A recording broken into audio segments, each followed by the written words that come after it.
From the Presidential Palace, Manila, Dateline Malacañang.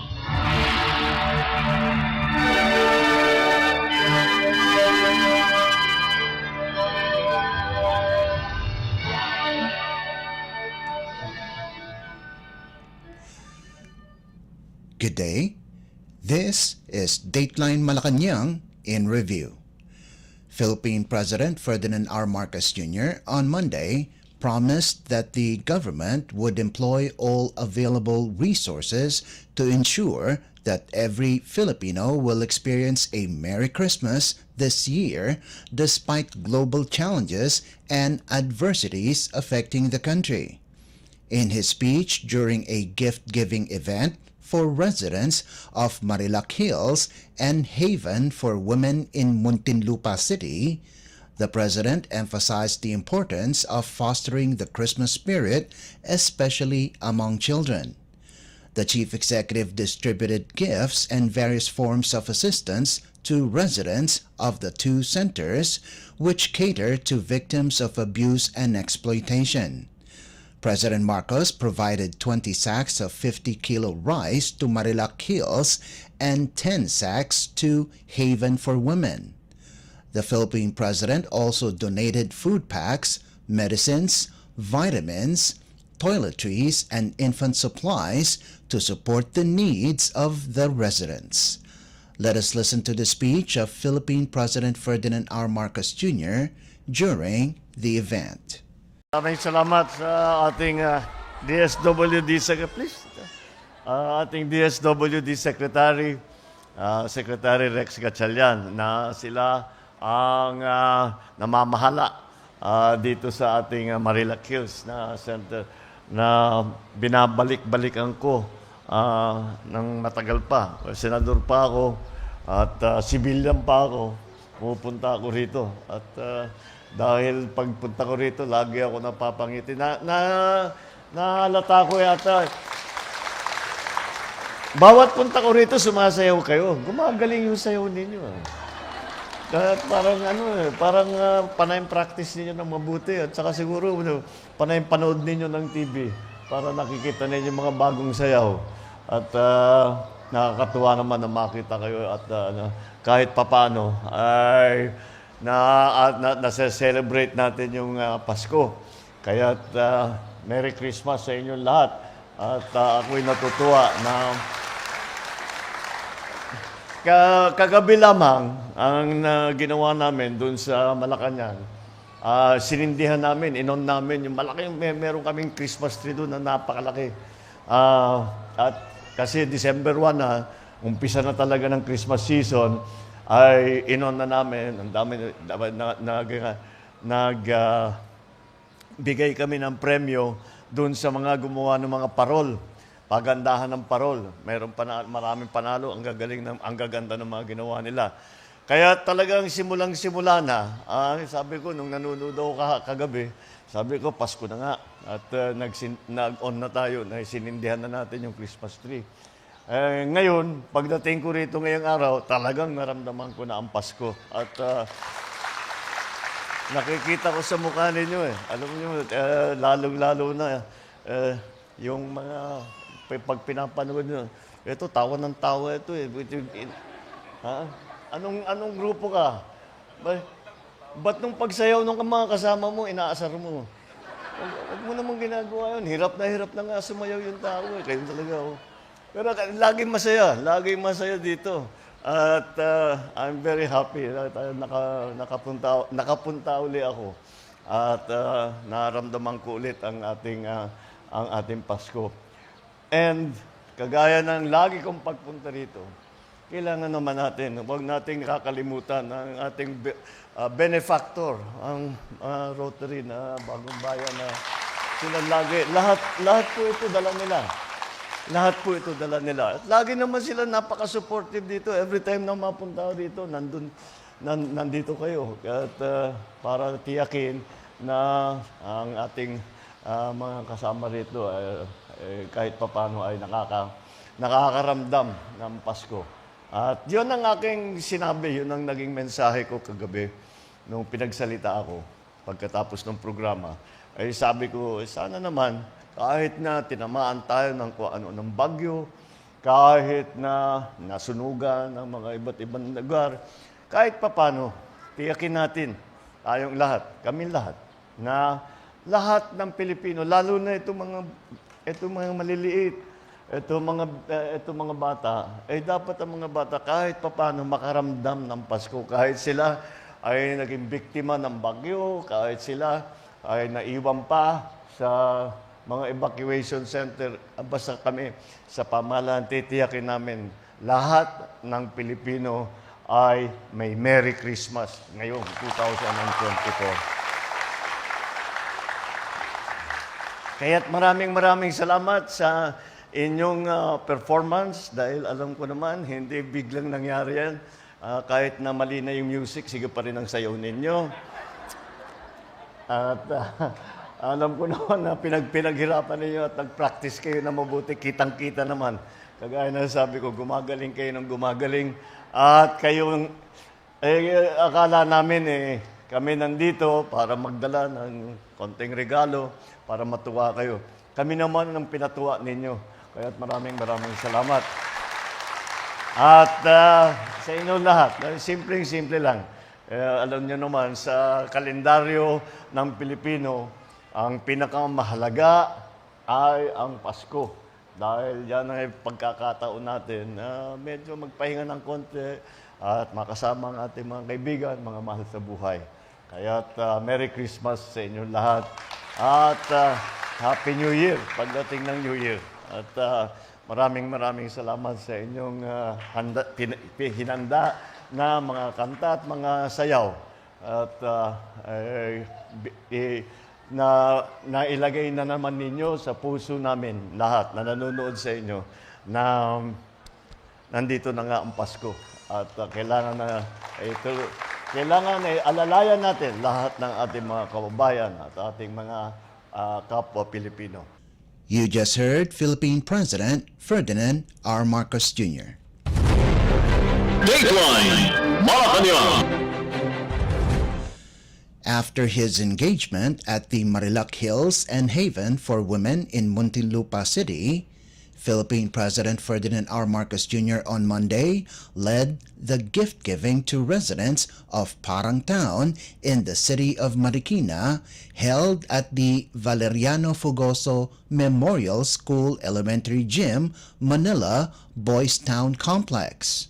In his speech, the President said, the government will continue supporting disaster-hit Filipinos even after Christmas, reiterating the administration's commitment to aid those in need until they have fully recovered. Established on March 3, 1947, the complex is managed by the Manila Department of Social Welfare and Development, or DSWD.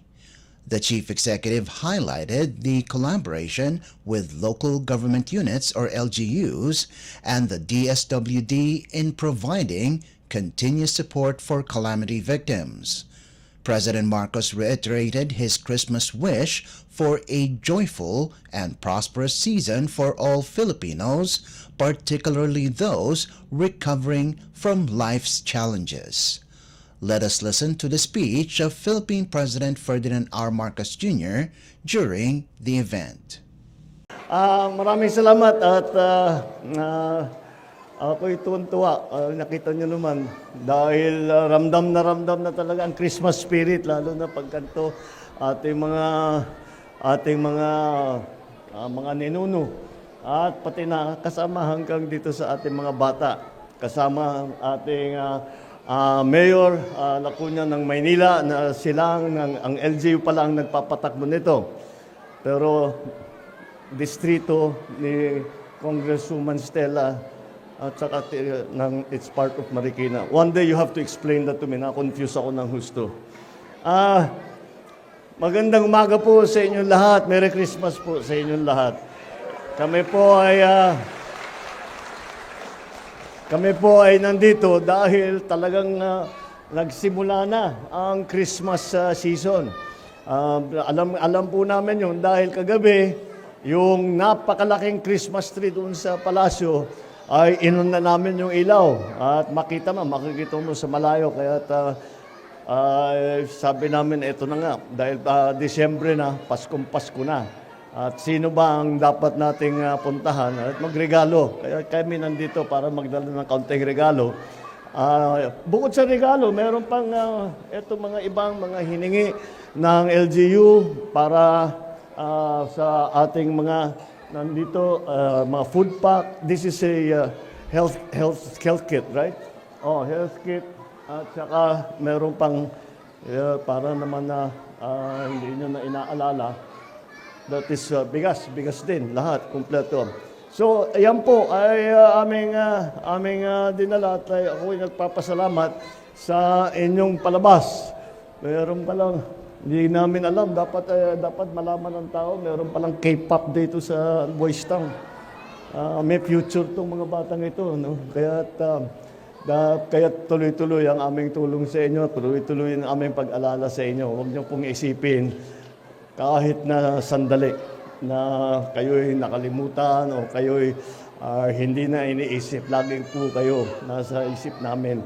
At napaka-importante para sa amin.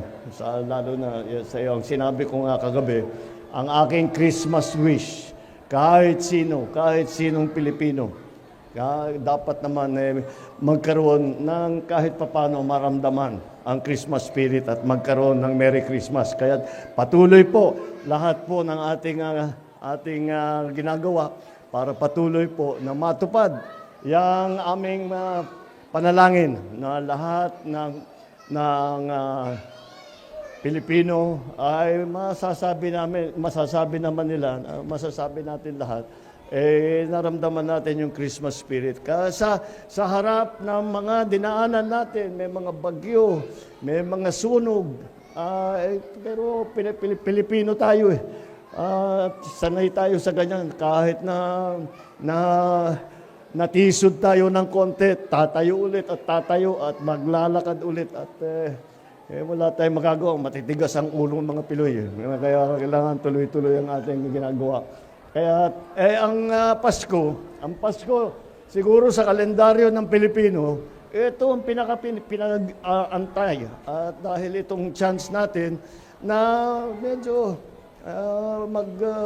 magbigay sa ating sarili ng konting panahon para makasama ang ating mga kaibigan, ng ating pamilya, para naman ay makasama natin ang lahat na kasama-sama natin na mag-celebrate at maramdaman natin na meron naman, mapag-isipan natin kung ano yung nakaraan na taon. Medyo maraming nangyari sa atin nitong nakaraang taon. Paano ngayon ang gagawin natin sa susunod na taon na 2025? Halos hindi ako makapaniwala mag-2025 na. Pero ganyan talaga ang takbo ng panahon. Kaya nandito lang po kami. Asahan po ninyo. Huwag po kayong mag-isip na kung ano ang huwag niyo pong iisipin na hindi kayo namin inaalala. At kung ano man ang pangangailangan ninyo, nandiyan po ang ating mga local government officials, nandiyan po ang ating DSWD. At kami nandito lang naman po upang magserbisyo sa inyo. At yan lang naman ang aming trabaho, makapagserbisyo sa taong bayan. Siyempre, kasamang-kasama kayo dyan.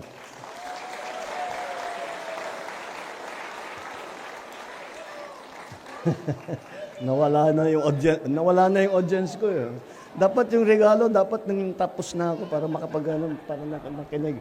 Di bale, yan naman ang Pasko, hindi ba makita yung mga batang nag-enjoy na ganyan. Kaya Merry Christmas po. Merry Christmas po sa inyong lahat. At yung inaakala namin, kami ang pagdadala ng tuwa dito sa inyo. Ay sabihin ko sa inyo, ang totoo kayo, yung mga ngiti ninyo, yan ang nagpapatuwa naman sa amin. Kaya Merry Christmas po. Mabuhay po kayong lahat. You just heard Philippine President Ferdinand R. Marcos Jr. Dateline Malacañang. Philippine President Ferdinand R. Marcos Jr. on Tuesday said the government is employing a two-pronged approach in the fight against corruption, digitalization, and people participation. Speaking at the 5th State Conference on the United Nations Convention Against Corruption, or UNCAC, implementation and review in Malacañang, the President said streamlining and digitalizing government processes would minimize the avenues of corruption as government transactions become more transparent and accessible to the public. The initiative, according to the Chief Executive, is being undertaken through the new Government Procurement Act, which establishes standardized electronic bidding and payment systems through the enhanced Philippine Government Electronic Procurement System. President Marcos also emphasized empowering the people to participate in good governance through the Electronic Freedom of Information platform. The UNCAC is an international anti-corruption treaty ratified, accepted, approved, and acceded to by at least 180 countries worldwide, including the Philippines.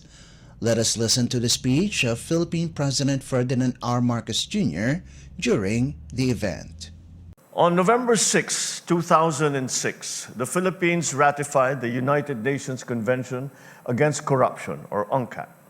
On that day, our country made a bold commitment to fight corruption not just within our borders, but alongside a global community of nations. Almost 2 decades later, it is an honor and a privilege for the Philippines to host the 5th State Conference on the United Nations Convention Against Corruption, Implementation, and Review. This gathering is made more meaningful for our country as we set the course for a bagong Pilipinas, where truth is our strongest currency and integrity is a cornerstone of our national identity. In 2014, we institutionalized the Integrity Management Program, or IMP, providing a clear anti-corruption framework. It served as a tool to enhance both individual and systems integrity across the bureaucracy. However, a decade into its execution, several challenges persist and prove to be unexpectedly complex. Gaps in implementation, evolving political climates, and systemic vulnerabilities remind us that the war against corruption is far from over. With this conference's theme, Pagpapatibay ng Kultura ng Integridad sa Bagong Pilipinas, we are called to go beyond implementing policies and protocols and to look deep into our core values to strengthen the culture of integrity. We must shift away from merely enforcing compliance with laws, rules, and regulations to steering our people towards the practice of integrity in their daily lives. Integrity that is rooted in katapatan, malasakit, pakikipagkapwa, and bayanihan. These need to be reinforced and sustained. This is the kind of transformation that we envision, which guides not only our systems of governance, but our behaviors as citizens of this bagong Pilipinas. Yet we all know that lofty ideals will not suffice. People expect results, and results demand action. To build a government founded on integrity and accountability, we must adopt comprehensive and interconnected strategies. We are combating corruption using a two-pronged strategy. First, we streamline and digitalize processes that avenues for corruption become nil. At the forefront of this strategy is our initiatives like the Government PH application and e-marketplace, which transform how government services are delivered. To further strengthen our digitalization efforts, I signed the new Government Procurement Act earlier this year. It establishes standardized electronic bidding and payment systems, amongst others, through the enhanced Philippine Government Electronic Procurement System. This shall be used by procuring entities, suppliers, manufacturers, distributors, contractors, consultants, and service providers to further increase efficiency, improve compliance, minimize the risk of corruption, reduce paper usage, and create a more detailed audit trail. The integration of data analytics with the procurement process facilitates informed decision-making by procuring entities and the identification of suspicious, fraudulent, and non-competitive practices. This will in turn provide transparency and proactive government monitoring, thereby ensuring judicious government spending. By streamlining and digitalizing processes, we are improving the efficiency and fostering trust and accountability between government and the public. Complementing this is our second strategy of empowering the people to participate in good governance. It is done by promoting full public disclosure of information in the way that we do business in government. Through the electronic Freedom of Information platform, citizens now have avenues to exercise their right to vital government information. Our national budget, which is detailed to the project level, is published online, allowing our people to know how much and for what public funds are being spent on. The new Government Procurement Act also includes measures that ensure the accessibility of procurement processes and contract implementation information to engage observers and civil society organizations in procurement and make all procurement-related conferences available for public viewing. These efforts align with the IMP, which is now being reformulated to better address systemic challenges and to adapt to the ever-changing political landscape. Further, with the provisions of the UNCAC, we continue to collaborate on the international front, emphasizing the importance of global partnerships in combating corruption. By learning from and working with other nations, we strengthen our anti-corruption mechanisms while reaffirming our place as a proactive member of the global community.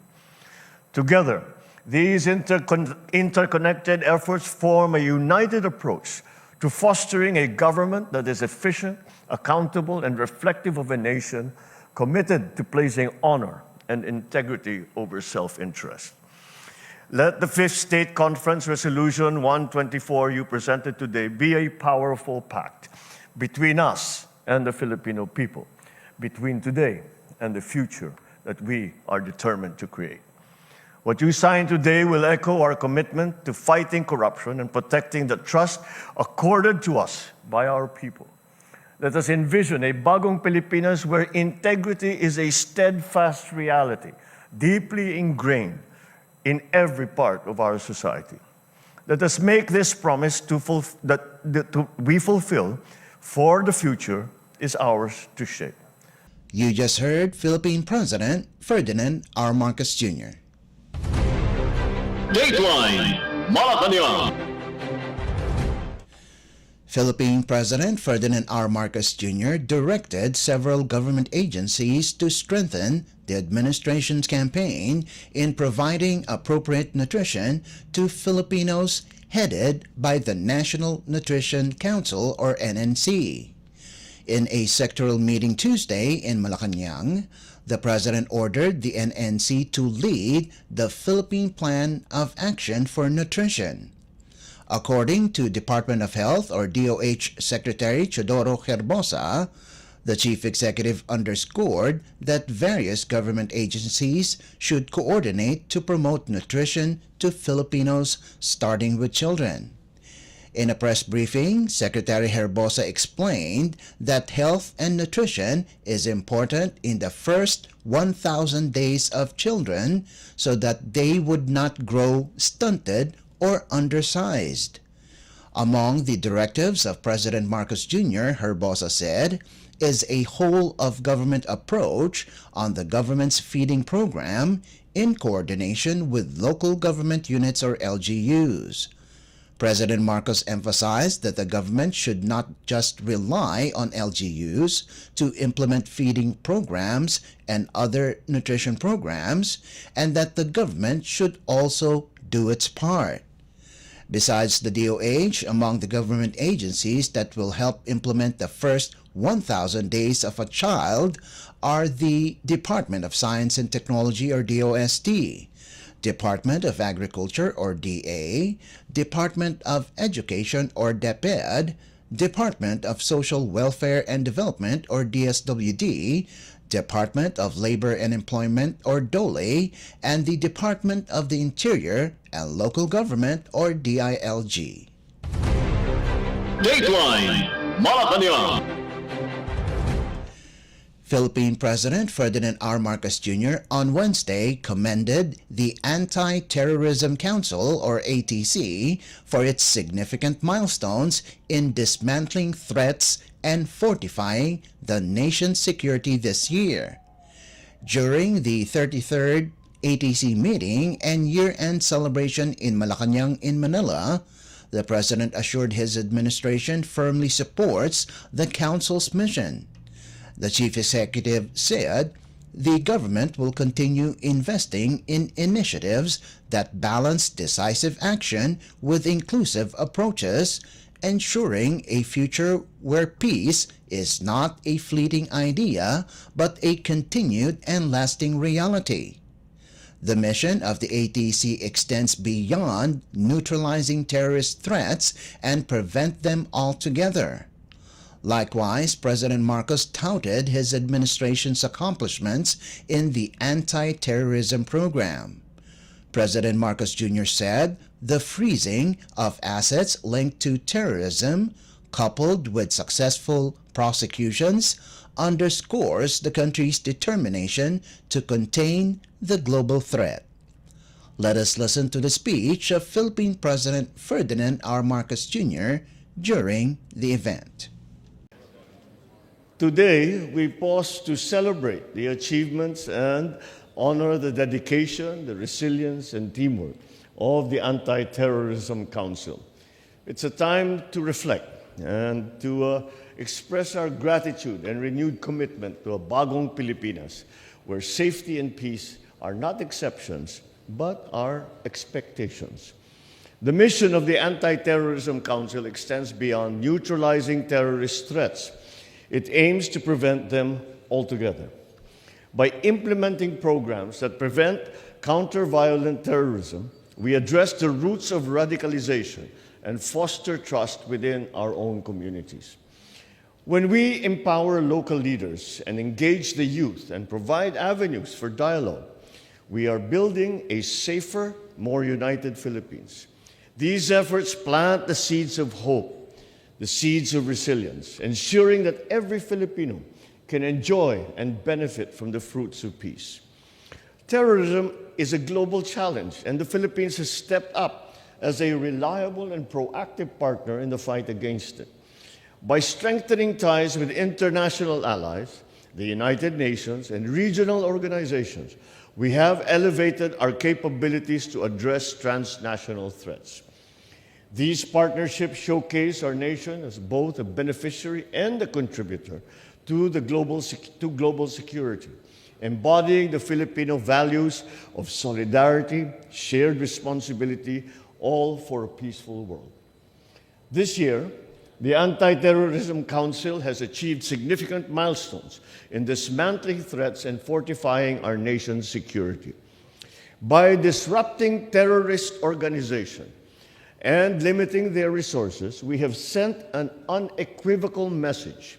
The safety of our people is our topmost priority, and it will always remain so.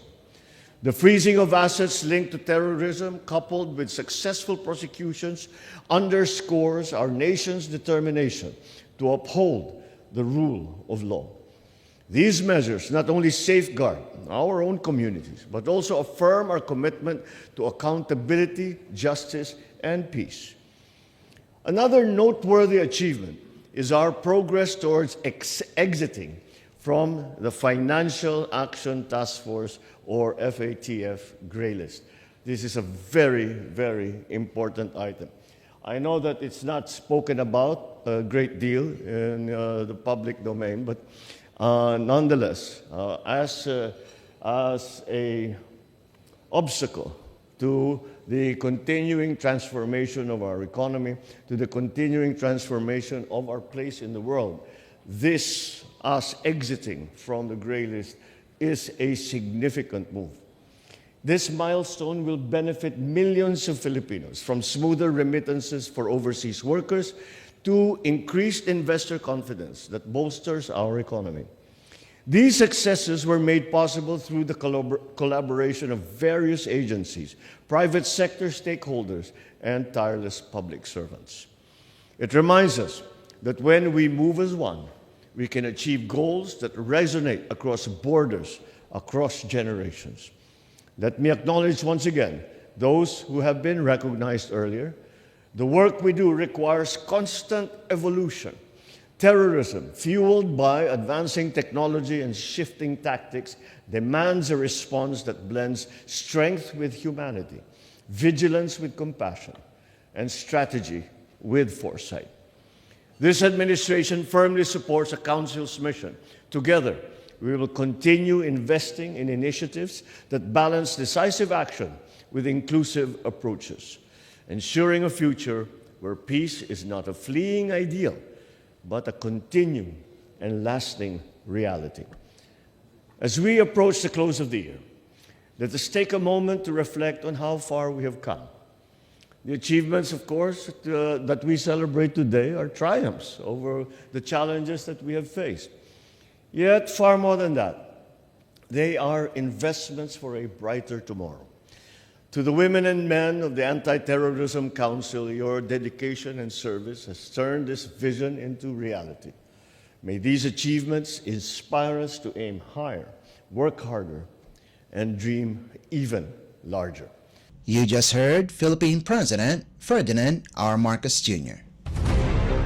Dateline Malacañang. Philippine President Ferdinand R. Marcos Jr. on Wednesday underscored the importance of empowering the government troops as complex and dynamic challenges continue to plague the country. The president made the remark as he acknowledged that the Armed Forces of the Philippines, or AFP, has been the bedrock of the country's sovereignty for nearly 9 decades, serving as a vital force that protects our land, our people, our freedoms. In his speech during the oath-taking ceremony of newly promoted generals and flag officers, President Marcos said the AFP, as stewards of our national defense, bears the responsibility of ensuring the security of land, seas, skies, and cyberspace. The chief executive said the recent conclusion of the 8th iteration of the AFP Joint Exercise Dagat Langit Lupa, or Dagitpa, enhances the government forces' tactics, techniques, and procedures as they address evolving security threats and operationalize the comprehensive archipelagic defense concept. President Marcos called on the AFP officials to continue empowering soldiers to better serve communities and train them to act with both skills and empathy, ensuring that their actions reflect the highest ideals of public service. The Philippine president also assured the AFP of his administration's continued support to realize his vision of making the new Philippines a stronger, more secure, more equitable nation for all. Let us listen to the speech of Philippine President Ferdinand R. Marcos Jr. during the event. First of all, allow me to congratulate the newly promoted generals and flag officers of the armed forces. This achievement is a clear reflection of how your expertise, your discipline, and commitment to the nation have come together in pursuit of the welfare of our people. For almost 90 years, 89 years it has been, the armed forces of the Philippines has been the bedrock of our sovereignty, a vital force that protects our land, our people, our freedoms. But this gathering reminds us that the true measure of service is not found in accolades or ranks or promotions. It lies in the fulfillment of your duty to uphold the integrity of our nation and to ensure the safety and security of every Filipino citizen. And this year, you have shown what excellence in public service looks like. Last month, the AFP launched the Combined Coordination Center at Camp Aguinaldo in partnership with the United States Indo-Pacific Command. It is a leap forward in our modernization efforts, reinforcing our interoperability with allies and strengthening our defense capabilities under the Mutual Defense Board Concept Plan. You have also concluded the 8th iteration of AFP Joint Exercise Dagitpa or Dagat Langit Lupa, sharpening your tactics, techniques, and procedures. These exercises equip our forces as they address evolving security threats and operationalize the comprehensive archipelagic defense concept. Beyond military operations, you have been instrumental in providing humanitarian assistance in disaster response during some of our darkest hours. In the wake of severe tropical storms Christine, Nika, super typhoons Leon and Pepito, your swift and coordinated efforts saved many, many lives.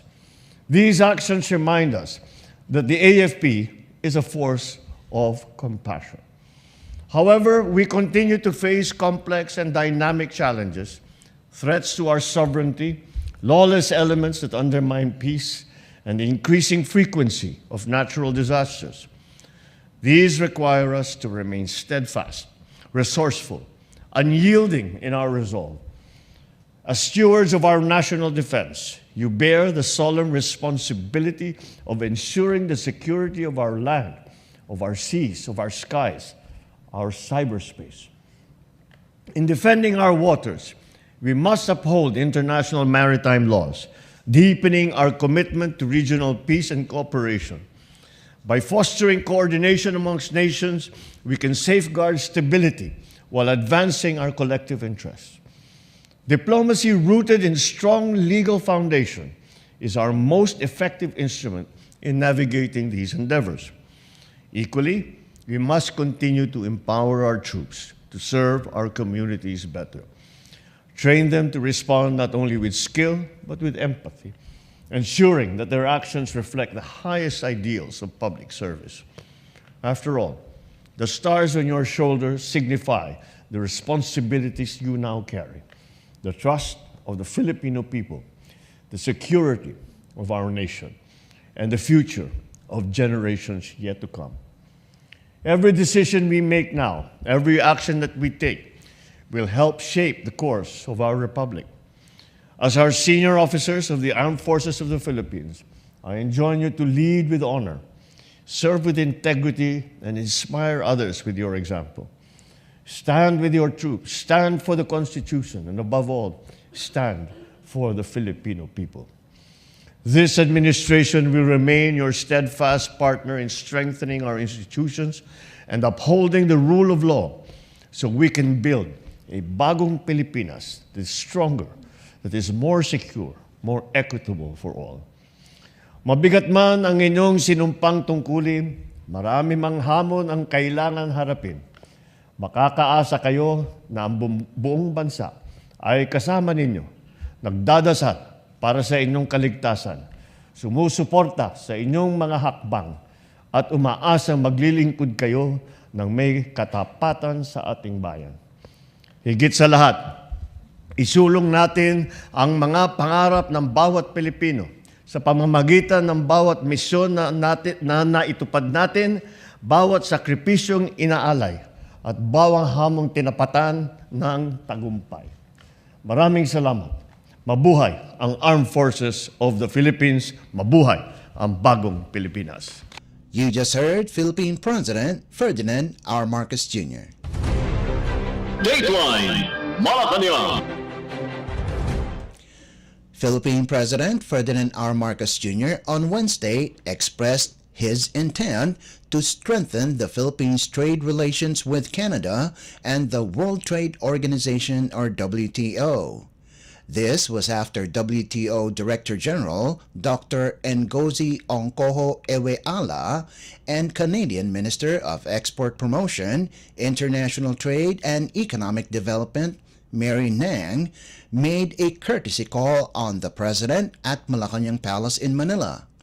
President Marcos, in a meeting with Iweala at Malacañang, emphasized his administration's big plans to enhance trade and commerce with its foreign partners. Iweala said the Philippines, despite global challenges, has maintained its strong economic performance. Dr. Ebeala is in the country to meet with the secretaries of the Philippine Finance, Trade, and Agriculture departments. The WTO has 166 members, accounting for 98% of world trade.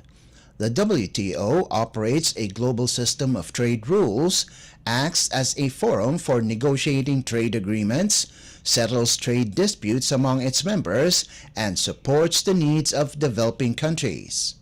President Marcos, in a separate meeting with Nang, cited the importance of enhanced ties with allied countries to position the Philippines as a leading investment hub. Nang affirmed Canada's strong confidence in its partnership with the Philippines. The Canadian minister and her delegation are in the Philippines for the Team Canada Trade Mission, or TCTM Philippines, which is taking place in Manila from December 4th to the 6th. Joined by more than 300 delegates representing about 200 companies, the TCTM Philippines is expected to bring significant investments, foster new partnerships and business initiatives, and create numerous job opportunities for Filipinos. They are scheduled to hold a plenary session in Taguig City on Thursday. In a separate statement, Special Assistant to the President for Investment and Economic Affairs, Frederick Go, said he also met the Canadian business delegation led by Nang at Malacañang Palace on Wednesday. Trade Secretary Maria Cristina Roque was also present in the meeting. Go said their discussion with the Canadian Trade Minister focused on the Association of Southeast Asian Nations, or ASEAN-Canada Free Trade Agreement, or ACA-FTA, which was launched in 2021. ACA-FTA is being eyed for conclusion next year. Dateline Malacañang. Nearly 7,000 agrarian reform beneficiaries, or ARBs, in the Davao region have been relieved of their 520 million peso debt tied to their agricultural lands awarded under the Agrarian Reform Program. Philippine President Ferdinand R. Marcos Jr. on Thursday led the distribution of 9,058 certificates of condonation with release of mortgage or COCROMs to 6,951 ARBs from across the Davao region, resulting in a total debt condonation of over 527 million pesos. The condonation of all unpaid principal amortizations, interest, and surcharges of ARBs on agricultural lands awarded under the Comprehensive Agrarian Reform Program is mandated under Republic Act 11953, or the New Agrarian Emancipation Act, or NAEA, which President Marcos signed into law in July last year. The ARBs who received their COCROMs were from Davao de Oro, Davao del Norte, and Davao Oriental.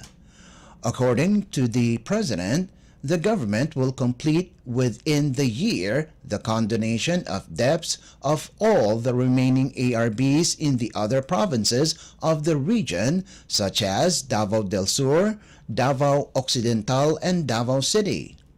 The chief executive also distributed 672 electronic titles, or e-titles, to 465 ARBs from the provinces of Davao del Norte and Davao del Sur, covering 467 hectares, as well as 144 certificates of land ownership awards, or CLOAs, to 142 ARBs from Davao City, covering 250 hectares. President Marcos also expressed optimism that key infrastructure projects in the Davao region will be completed before the end of his term in 2028. Let us listen to the speech of Philippine President Ferdinand R. Marcos Jr. during the event. Ang rehiyon ng Davao ay may espesyal na bahagi sa aking puso. Hinding-hindi ko po malilimutan ang mainit na suporta at pagmamahal na pinadama ninyo sa akin noong panahon ng kampanya at sa bawat na pagkakataon na mapupunta ako rito sa rehiyon ninyo. Dahil dito, masaya akong masaksihan ang patuloy na pag-unlad ng inyong lugar. Hangad ko na sa susunod na pagbisita ko rito ay pasisinayaan na natin ang Tagum City Bypass Road at ang Island Garden City of Samal Circumferential Road. Sa 2026 pa raw po matatapos, pero mas maganda kung mas maaga at pipilitin natin mas mabilis at mas maganda pa ang pagpapatayo na yan. Hindi lang po yan, inaabangan din ang pagbubukas ng Carmen Tagum City Coastal Road. Tiyak na makakatulong ito sa pagpapabuti ng sitwasyon ng trapiko at pagpapabilis ng galaw ng inyong transportasyon at pagpapaulad ng negosyo, turismo, agrikultura. Mas bibilis ang biyahe ng mga produkto, mas magiging madali na ating maipaparating ang mga tourist spot tulad ng mga beach, mga ilog at mga parks dito. Lalo pa natin maitatampok ang angking talento ng mga Dabawenyo sa buong bansa at sa buong mundo. Para po sa kaalaman ng lahat, nag-organize po ang tanggapan ng Pangulo, katuwang ang Department of Education ng isang parole-making contest. Sa 148 pampublikong paaralan na lumahok, ang Panabo City National High School ang nanalo bilang second place nitong Pasko na ito. Ipinamalas ng mga estudyante ng Panabo City National High School ang galing, ang husay at pagkakamalikhain. Kaya naman, buo ang aking suporta sa lahat ng mga proyekto at programang naglalayon na maisulong ang pagpapalawig ng turismo, pag-asenso ng inyong rehiyon at pagkilala sa inyong galing. Itong araw po na ito ay isang patunay sa pangako kong iyan. Narito ako upang ipamahagi ang mga sertipikong magpapalaya sa ating mga agrarian reform beneficiary sa inyong pagkakautang sa lupang pang-agraryo.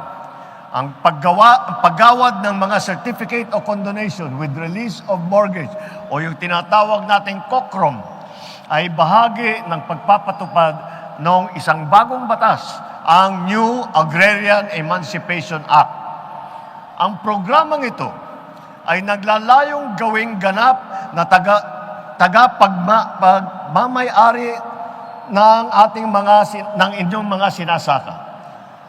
Ibig sabihin, wala na po kayong iisipin na babayarang amortisasyon, interes at iba pang mga surcharge. Sa madaling salita, lahat ng inyong utang burado na, limpyo na tanan.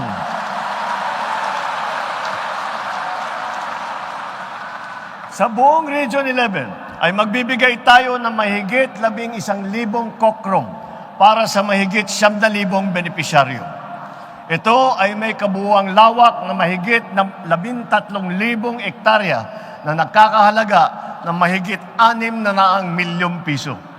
Una natin igagawad ngayong araw ang mga kokrom sa mga benepisyaryong nagmumula sa probinsya ng Davao de Oro, Davao del Norte, Davao Oriental. Bago matapos ang taon, ay isusunod naman natin para sa mga agrarian reform beneficiary sa Davao del Sur, Davao Occidental at sa Davao City.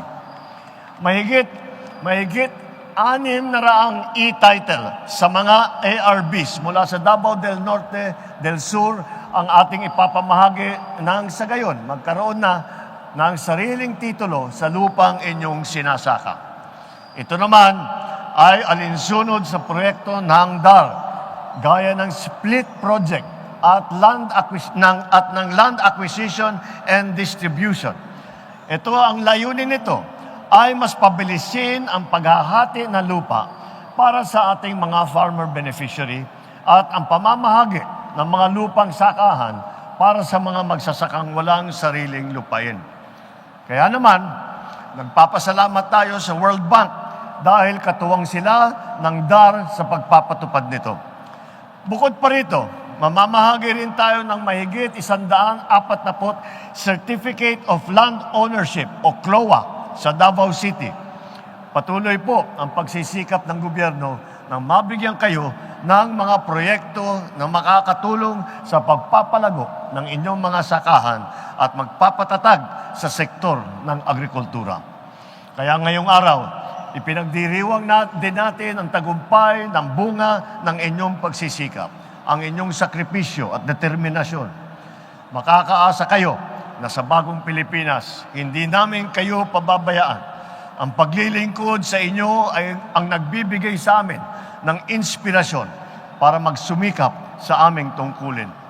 Sa ating mga minamahal na benepisyaryo, sana po ang aming handog ay makapagbigay sa inyo ng bagong simula. Naway gamitin ninyo ang pagkakataong ito upang palaguin ang inyong mga sakahan at itaguyod ang kinabukasan ng inyong mga pamilya at ng ating bansa. You just heard Philippine President Ferdinand R. Marcos Jr. Dateline Malacañang.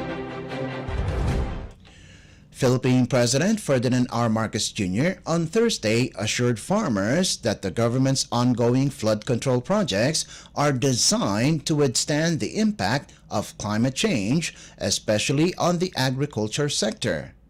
The President gave the assurance during the distribution of Certificates of Land Ownership Awards or CLOAs and Certificates of Condonation with Release of Mortgages or COCROMs in Alabel, Sarangani Province, as he noted that the flood mitigation structures being built at Bagakay Creek in Alabel and Badtasan River Flood Control in Kiamba will soon be completed.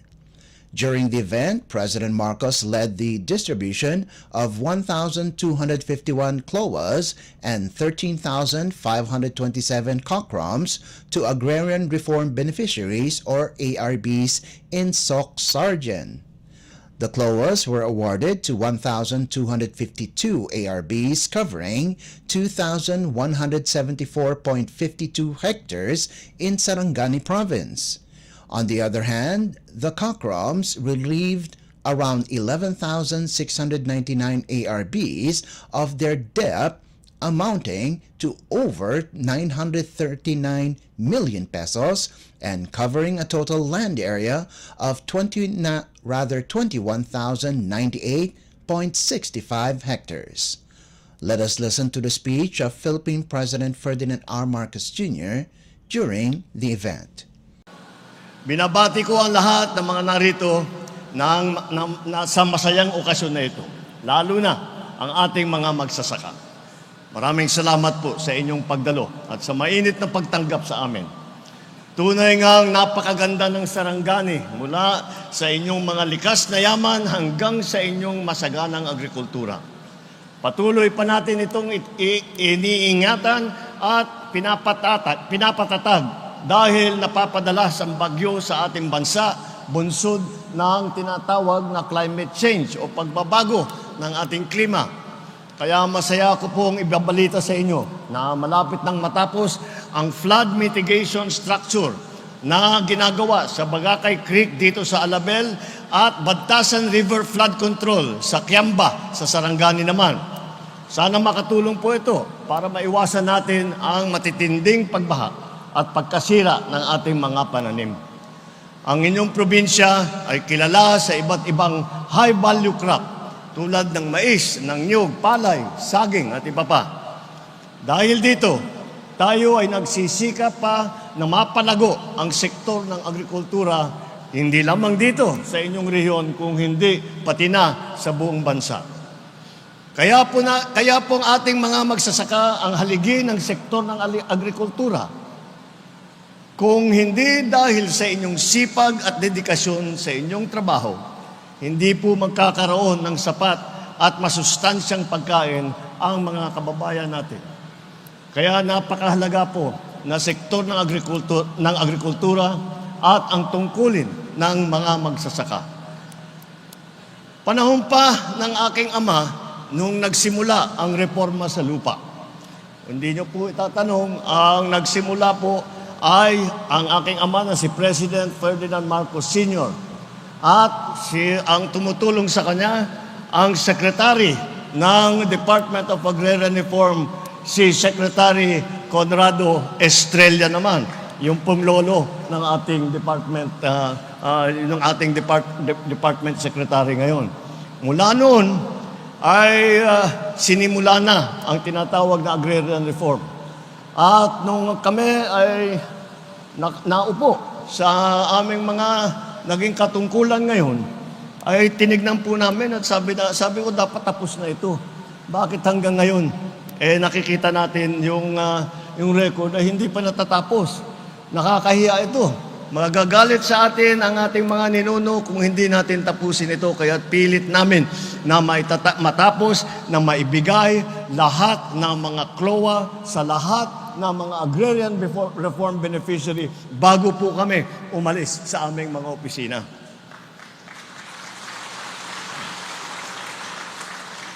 Dahil po, ang aking ama, nais niyang mapag-arian ng mga magsasaka ang lupang kanilang pinagtatrabahuhan. Ngunit sa ilang dekada ng programang ito, nakita ko po na hindi pa rin natin na isasagot ang mga suliranin ng ating mga magsasaka. Kaya po, ating agad binigyang prioridad ang pagsasawalang bisa ng inyong utang sa lupa at ang pagpapabilis ng pagbibigay ng mga titulo dito yung ating tinatawag na CLOA. Ang araw na ito ay katuparan na ang hangarin na yan. Kami ay narito upang mamahagi ng mga e-title, CLOA, at Certificate of Condonation with Release of Mortgage o yung ating tinatawag na COCROM. Sa araw po na ito, mamimigay po tayo ng 1,251 titulo ng lupa para sa ating mga benepisyaryo dito sa Sarangani. Bukod pa rito, mamamahagi rin tayo ngayon ng mahigit 13,500 COCROM sa mahigit 11,700 benepisyaryo mula sa mga lalawigan ng Sarangani, Cotabato, South Cot at Sultan Kudarat. Sa madaling sabi, mapapawalang bisa ang halos 1 bilyong pisong utang kasama ang amortisasyon, ang interest, mga surcharge ng ating mga magsasaka. Ang inyong naipon na ipambabayad sana sa mga ito, maaari ninyo nang gamitin sa ibang pangangailangan. Maaari na pong gamitin ito sa mga bagong kagamitan upang mas dumami pa ang ani at mas mapataas pa ang kalidad ng inyong kabuhayan. Sa bagong Pilipinas po, ang pangarap natin na sama-sama nating aabutin ang magkaroon ng mas magandang kinabukasan, matatag na agrikultura, at mas maunlad na ekonomiya. Gaya po ng sabi ko kanina, patuloy po ang national government kasama ang lokal na pamahalaan sa pag-iisip ng mga bagong paraan kung paano pa kayo na masuportahan. Pinag-aaralan po namin ang mga hakbang upang makasabay ang sektor ng agrikultura sa modernong pamamaraan at pag-aani. Ang hiling po namin sa inyo ay samahan ninyo kami patungo sa pagbuo ng mga pangarap na ito. Bigyan natin ng kahalagahan ang biyayang ating natatanggap at palakasin pa natin ang ating kabuhayan. You just heard Philippine President Ferdinand R. Marcos Jr. Dateline Malacañang. Philippine President Ferdinand R. Marcos Jr. has created the Office of the Presidential Advisor for Marawi Rehabilitation and Development, or OPA-MRD, to fast-track the rehabilitation of Marawi City and nearby localities. Under Executive Order, or EO number 78, inked by the President on November 28th, the OPA-MRD will be headed by the Presidential Advisor for Marawi Rehabilitation, or PAMR, under the control and supervision of the Office of the Special Assistant to the President, or OSAP. The OPA-MRD is created to oversee and ensure efficient, effective and timely implementation of the programs, activities and projects, or PAPs under the Bangon Marawi Comprehensive Rehabilitation and Recovery Program or CRRP. The OPA-MRD is tasked to advise the Chief Executive on all matters regarding the formulation and implementation of policies, plans and programs of the government towards the rehabilitation, development, and restoration of peace in Marawi City and other affected localities.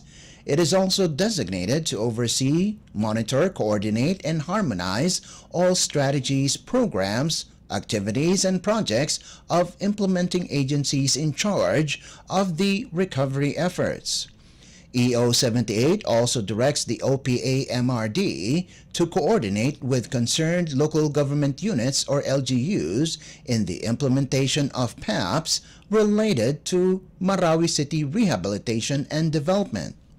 The OPA-MRD is mandated to monitor the implementation of presidential directives or priorities for the rehabilitation, development, and restoration of peace in Marawi City, as well as to submit a biannual report to the President through the Office of the Executive Secretary and OSAP on the status of the implementation of EO 78.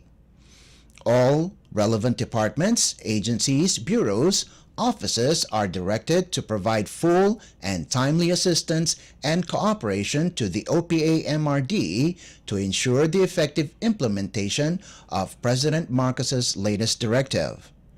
Concerned LGUs and the Bangsamoro Autonomous Region in Muslim Mindanao or BARM are encouraged to assist and cooperate with the OPA-MRD. Government efforts to rehabilitate Marawi City started with the creation of Task Force Bangon Marawi or TFBM in 2017 to oversee the recovery, reconstruction, and rehabilitation of the battle-scarred city following the May 2017 siege of Islamic State-linked militants. A battle between the extremist Maute group and the Philippine military raged for 5 months in Marawi, displacing nearly 400,000 residents, rendering them homeless and unemployed. EO 78, a copy of which was made public on Thursday, takes effect immediately upon publication in the Official Gazette or in any newspaper of general circulation. Dateline Malacañang. Philippine President Ferdinand R. Marcos Jr. on Friday formally signed the Ligtas Pinoy Centers Act and the Student Loan Payment Moratorium during Disasters and Emergency Act in a ceremony at the Malacañang Palace. The Ligtas Pinoy Centers Act establishes a nationwide network of permanent, storm-resilient evacuation centers designed to withstand typhoon winds of up to 300 kilometers per hour and seismic activity of up to magnitude 8.0. These centers will be fully equipped with sleeping areas, healthcare stations, sanitation facilities, and provisions for livestock, and will prioritize high-risk and disaster-prone areas.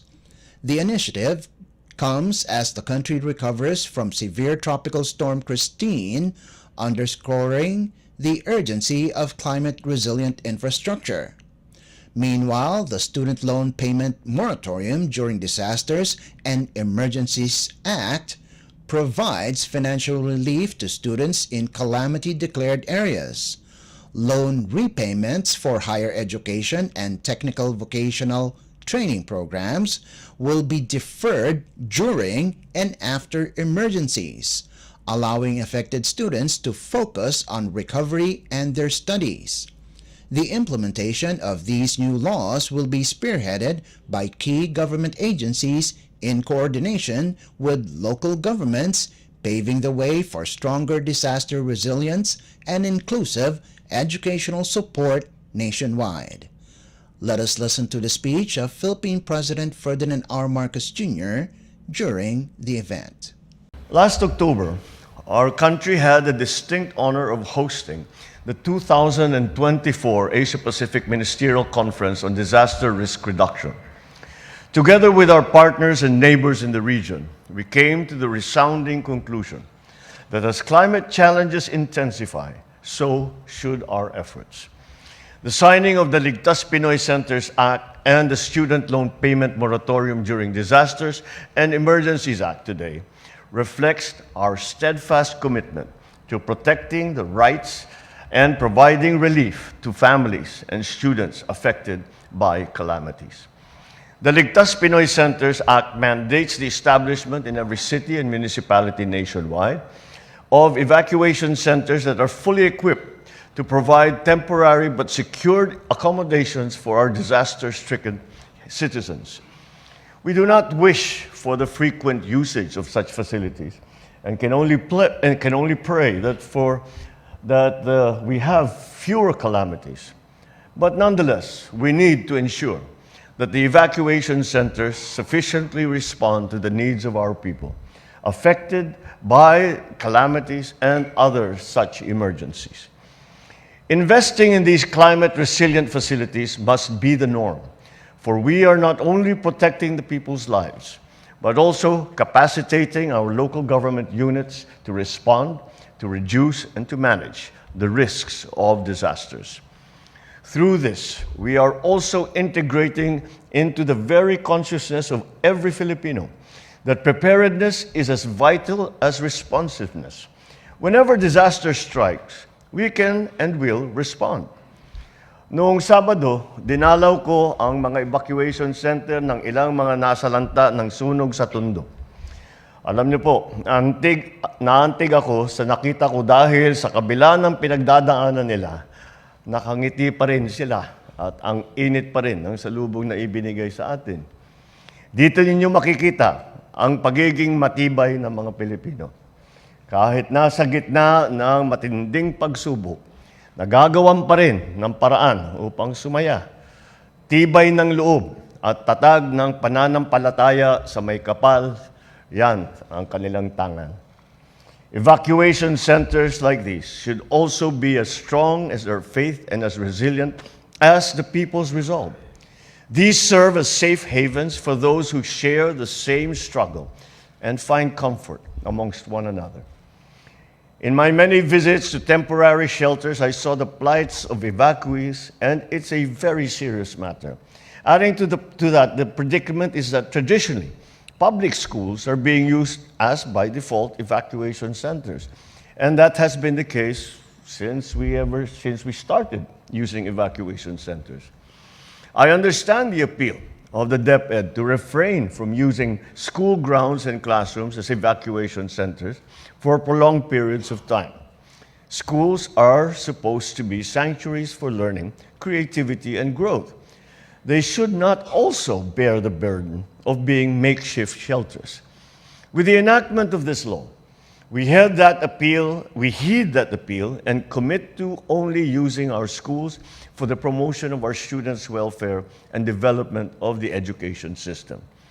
The enactment of the Student Loan Payment Moratorium during Disasters and Emergency Act is in line with the harmonization of our efforts to make education accessible to all our students.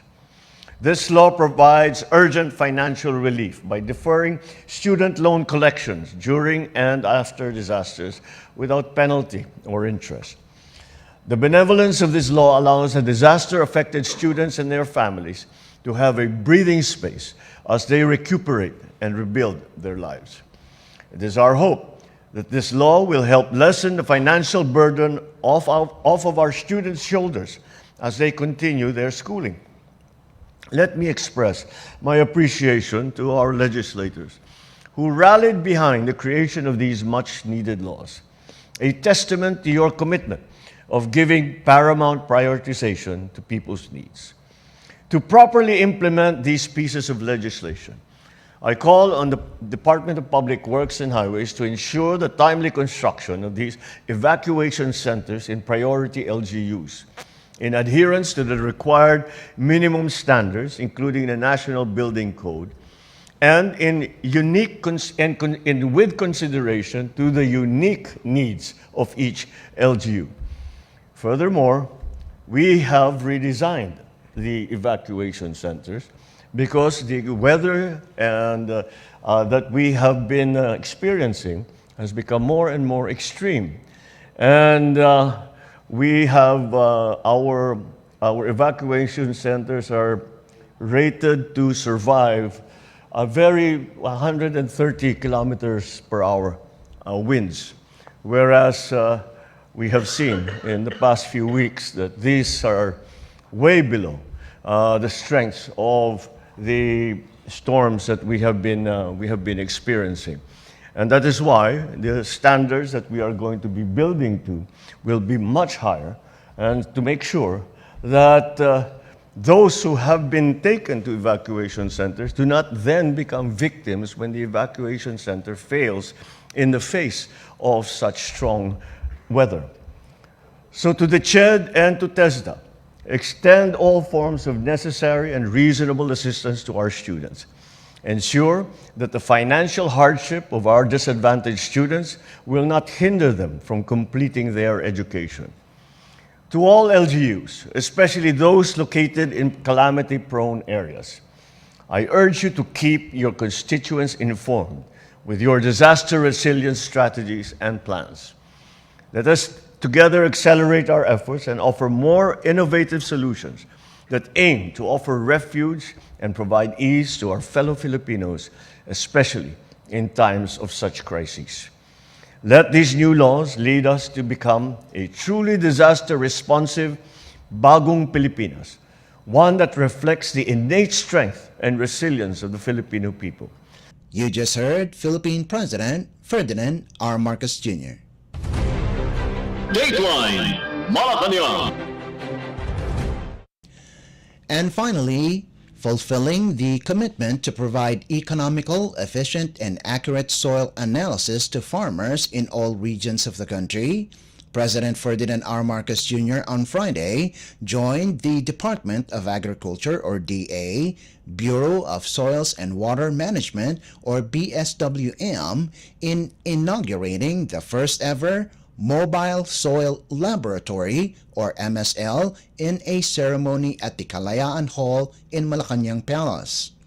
Forming part of the National Soil Health Program and in line with the administration's mission to increase soil testing centers, the BSWM established the MSL, a 10-wheeler truck with state-of-the-art equipment, facility, resources, and safety features that aim to provide accurate and timely results to agricultural stakeholders. The MSL can analyze 44 soil chemical, physical, and microbiological, as well as water chemical parameters, and will be deployed to far-flung areas to support regional soil laboratories. Let us listen to the speech of Philippine President Ferdinand R. Marcos Jr. during the event. Ngayong araw, tayo ay magpapasinayan ng kauna-unahang mobile soil laboratory sa Pilipinas. Hindi dapat ganun. Ba't naging ngayon pa lang na yung una? Dapat 30 years ago pa ito eh. Kailangan siya. Ang nagkikwento nga kami ni DV, and I was just telling him, hindi namin kami sa Ilocos dati, hindi namin masyadong nararamdaman dahil meron kaming MMSU. Kaya yung soils analysis na kinakailangan ng mga sanghera namin, yung irrigation association namin, yung mga cooperative, doon dinadala. At pina-finance naman ng provincial government. Pero nung umikot-ikot na ako, nakita ko na hindi talaga alam ng ating mga magsasaka kung paano gamitin yung fertilizer, paano gamitin yung pesticide, kailan ilalagay, ano nang lagay ng kanilang lupa, kailan kailangan magpatubig, kailan yung sumobra naman ng tubig, sayang, kailan pipigilan. Lahat ito ay hindi alam ng mga magsasaka. Native talent lang ang kanilang ginagamit. Tinitignan lang meron kami mga farmers sa Ilocos, tinitikman yung lupa. para malaman kung may acidity. Oo, talaga. Kumusta na dito? Kukunin nyo na gano'n. Aamoy-amoy. Ano ginagawa mo? Pero ganun na lang. It was a very inexact science. Kaya ngayon, ang araw na ito ay dahil makasaysayang hakbang na nagbibigay din sa kahalagahan ng agrikultura sa ating adhikain nang masiguro ang sapat na pagkain, maunlad na pamayanan at mas nagkakaisang bayan. Ang tagumpay na ito ay patunay na ang ating walang pagod na hangarin na patatagin ang ating ekonomiya sa pamamagitan ng pag-alalay sa ating mga magsasaka. Sa pagbibigay sa kanila ng makabagong kaalaman at teknolohiya, tinutulungan natin silang maging handa sa hamon ng makabagong panahon. Sa tulong ng Bureau of Soils and Water Management, naisakatuparan natin ang pagkakaroon ng Mobile Soil Laboratory. Ang walang patid nilang dedikasyon ay hindi lamang nagbibigay pugay sa alaala ng aking ama, si Pangulong Ferdinand Marcos Sr., kung hindi isang halimbawa ng kakayahan nating magbago at magpaunlad ng buhay ng ating mga kababayan. Alinsunod sa National Soil Health Program, ang Mobile Soil Laboratory o MSL ay sumasailalim sa ating layunin may lapit ang mahalagang serbisyo ng pagsusuri sa lupa sa mga lugar na lubos na nangangailangan nito. May kakayahan ang MSL na magsuri ng higit 40 chemical, physical at microbiological parameter ng lupa at tubig. Sa pamamagitan nito, matutulungan ang ating mga magsasaka na masigurong malusog ang kanilang lupa, ang pundasyon ng mas mataas at mas masaganang ani. Tumatayo rin ang MSL bilang isang sentro ng kaalaman. Ang MSL ay nagsisilbing pasilidad para sa training at pagtuturo ng mga bagong teknolohiya at bagong pamamaraan. Sa pamamagitan ito, magkakaroon ng pagkakataon ng ating mga magsasaka na makapagsanay upang mas maunawaan nila ang potensyal ng kanilang lupa at ibang likas na yaman. Mahalaga rin na ipabatid ng mga resulta mula sa pagsusuri ng lupa ay maitanggap ng ating mga magsasaka sa loob ng 5 araw sa pagsumiti ng soil sample nila. Depende sa pagiging komplikado ng pagsusuri. At sa unang taon ng operasyon ng MSL, ang lahat ng serbisyo ito ay sasagutin ng buo ng BSWM. Kaya wala po kayong kailangan alalahanin at babayaran dito sa susunod na taon. Layunin ng proyektong ito na bigyan ang ating mga magsasaka ng kaalaman at teknolohiyang magagamit nila na siyentipiko na paraan ng pagsasaka. Sa ganitong paraan, mapapalagaan nila ang kalusugan ng kanilang lupa, magagamit ng tama, ng pataba, at makakamit ang mas mataas na ani. Hindi lamang ito'y nakakatulong sa ating mga magsasaka. Ang mga datos na makakalap mula rito ay magbibigay din sa ating mga tanggapan na mga impormasyon upang makabuo ng patakaran na sumasailalim sa tunay na pangangailangan ng ating agrikultura at sa bawat lugar dahil iba-iba ang sitwasyon. Sa simula, tutungo itong Mobile Soil Laboratory sa mga lalawigan ng Nueva Ecija, Tarlac, Zambales, Bulacan, Pampanga, Aurora at Bataan. Mananatili ito sa bawat probinsya ng halos 2 buwan at magbibigay ng serbisyo sa 10 magsasaka bawat araw. Ngunit, simula pa lamang ito, sa unang bahagi ng 2025, layunin natin maglunsad ng karagdagan 16 pa na Mobile Soil Laboratory sa buong bansa. Isa bawat rehiyon. Ang proyektong ito ay nakaugat sa Presidential Decree number 1435 na nag-uutos sa BSWM na palakasin at paunlarin ang kapasidad ng ating soil laboratory. Patuloy natin susuportahan at palalawakin ang kapasidad ng ating mga kasalukuyang soil laboratory na matagal nang katuwang ng pamahalaan sa pagsusulong sa kaunlaran. Kasabay ng paglunsad ng proyektong ito ang ating pagdiriwang ng World Soil Day. Isang mahalagang paalala ang araw na ito sa papel na ginagampanan ng lupa, hindi lamang bilang pinagmumulan ng ating mga ani, kundi bilang pundasyon ng kabuhayan ng ating mga kababayan.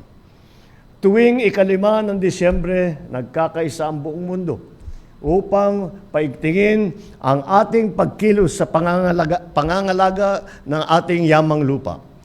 Dahil kung wala ito, wala tayong ani, wala tayong pagkain, wala tayong kabuhayan, wala tayong kinabukasan. Kaya sa pagkakataong ito, inaatasan ko ang BSWM na manguna sa pagpapalakas ng ating kolektibong aksyon para sa lupa at sa kalikasan. Ang araw na ito ay simbolo ng ating determinasyon, ang ating pagsisikap na buuin ang isang bansa na mas produktibo, mas malusog at mas matatag. Sa pagtahak natin sa landas tungo sa bagong Pilipinas, patuloy tayong tumutugon sa tawag ng ating mga magsasaka. Pangalagaan ang ating kalikasan at itaguyod ang isang bansang may matatag na pundasyon para sa kaunlaran at kasaganahan. You just heard Philippine President Ferdinand R. Marcos Jr. Dateline Malacañang. Before we conclude our program, Radyo Pilipinas World Service of the Presidential Broadcast Service is heard over the following shortwave frequencies: 9.475 MHz, 15.640 MHz, and 17.820 MHz.